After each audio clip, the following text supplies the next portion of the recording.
Salam YouTube, Qrafon onlaynda. Gəlin görək keçən həftə texno aləmdə nə baş verib. Hazırsınızsa getdik. Meizu 18 və Meizu 18 Pro Çində sertifikasiyadan keçib. Gadgetlər haqqında məlumat o qədər çox deyil. Əsas məlumatı isə ekranaltı kameranın olmasıdır. Fake olub olmadığını deyə bilmərəm. Amma internetdə Meizu Watch saatlarının şəkilləri yayılıb. Oxşarlığını yəqin ki siz bildiniz. Əlbəttə ki Apple Watch.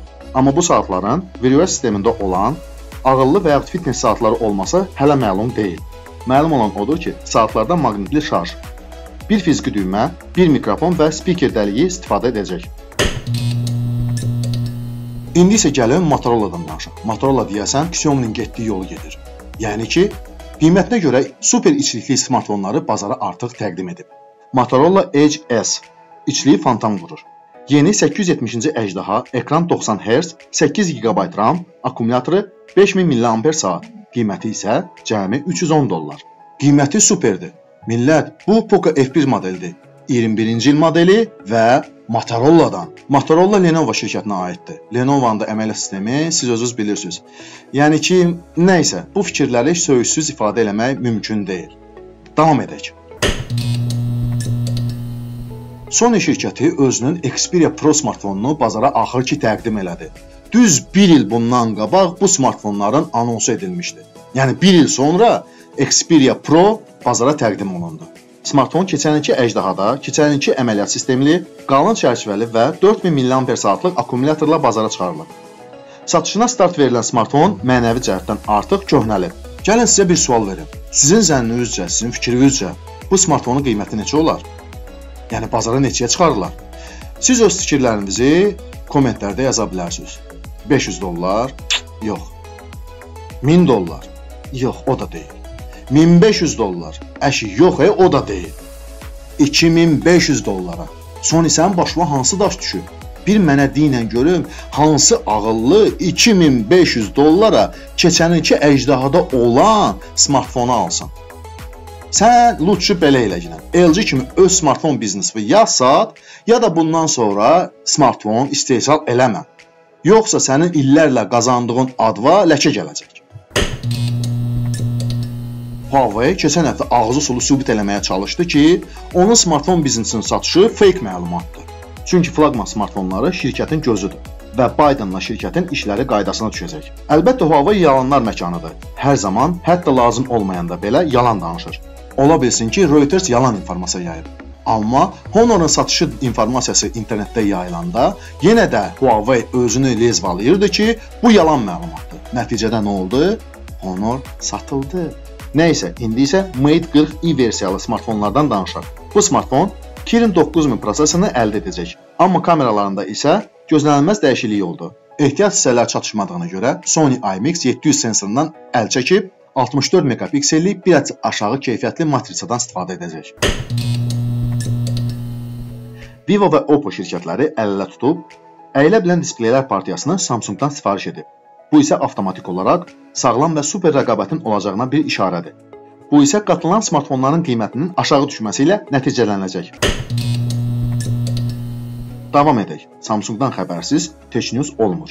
Samsung, Oppo və Vivo üçün 1 milyon qatılan displeyləri hazırlayır. Özü üçün isə Samsung bu displeylərdən 10 milyon hazırlayır. Əgər Samsung Foldların növbəti versiyalarında A14 Bionic-dən güclü prosesordan istifadə edəcəksə, deməli Samsung güclü addımlarla irəli gedir. Malades Samsung.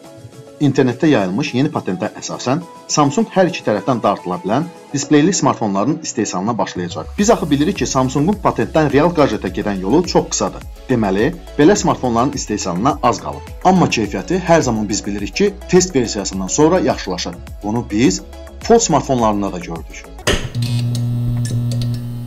Apple dünyada satış sayına görə nəhayət ki Samsungu keçdi. Keçən ilin 4-cü rübündə bu baş verdi. Şirkət 90 milyon smartfon sataraq dünya bazarının 23%-ni ələ keçirib. Baxmayaraq ki, Çinlə ABŞ arasında konflikt qızışmaqda davam edir. Apple Çin bazarında qabağa getməyi bacarıb. Bu azmış kimi Apple Çində olan istehsal xəttini yüksək templərlə başqa ölkələrə köçürür. Apple'ın dediyinə görə iPhone 12 versiyaları Android istifadəçilərini özünə cəlb edib. Yəni Android istifadəçiləri iPhone 12-lərə görə öz Android smartfonlarını iPhone-lara dəyişib. Bunun əsasında da dünyada aktiv iPhone-ların sayının 1 milyard olmasını da Apple deyib. Keçən dəfə iPhone SE Plus smartfonunun dizaynı haqqında xəbər vermişdim. Amma telefon çıxana qədər bu renderlərin sayı kalan olacaq. Daha bir render internetə yayılıb. Buna baxın. Güya bu iPhone SE Plus-dır. Arxasında oxşarlıq var. Amma öndə iFake əməliyyatlar. Apple axı heç vaxt frontal kameranı dəlik formasında etməyib. Yəni etmiş olsa da elə maskirovka edir ki, bu çox elegant görsənir.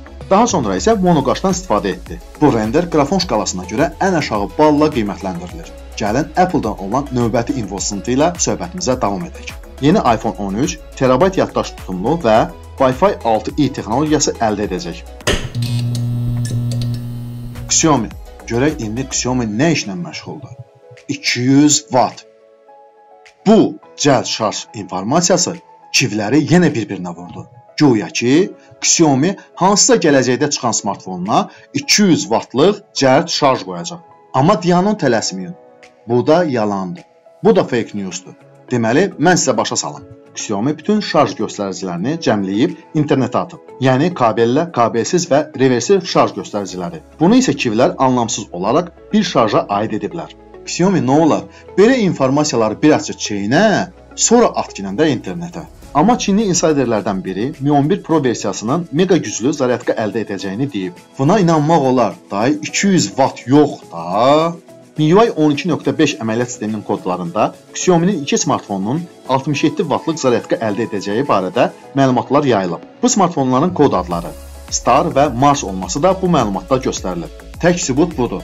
Xiaomi Mi 11 Pro 67 wattlıq cəld şarj əldə edəcək. Əlbəttə ki, bu gözəl məlumatdır. Amma görəsən akkumulyatorun anası ağlamayacaq ki, deyilənlərə görə Mi 11 Pro smartfonları 5000 mAh-lıq akkumulyatorla təchiz olunacaq. Bundan başqa, Xiaomi Mi Air Charge texnologiyasını anons edib. Bu bir neçə metrdən işləyə bilən naqilsiz şarj cihazıdır. Yəni otaqda olan bütün gadgetlər eyni anda zaryadka edilə bilər. Xarici görünüşü köhnə televizor atlığını xatırlatsa da, gücü cəmi 5 watt olsa da progres var. Hələ 1-2 il bundan əvvəl bu texnologiya heç bir fantasın ağlına belə gəlməyib. Qiymətinin neçəyə və nə zaman satışa buraxılması barəsində heç bir informasiya yoxdur. Motorola da belə texnologiya üzərində çalışır. Onun cihazı daha kompaktdır. 1 metr diapazonda çalışır. Gələcəkdən olan xəbərlərlə bu videonu sona çatdırırım. Kanalımıza abunə olmağı, videonu like etməyi unutmayın. Bizim Facebook, Instagram, Telegram və Twitter səhifələrimizə də abunə olmağı unutmayın. YouTube'da olduğumuz üçün sizinlə sağollaşmırıq.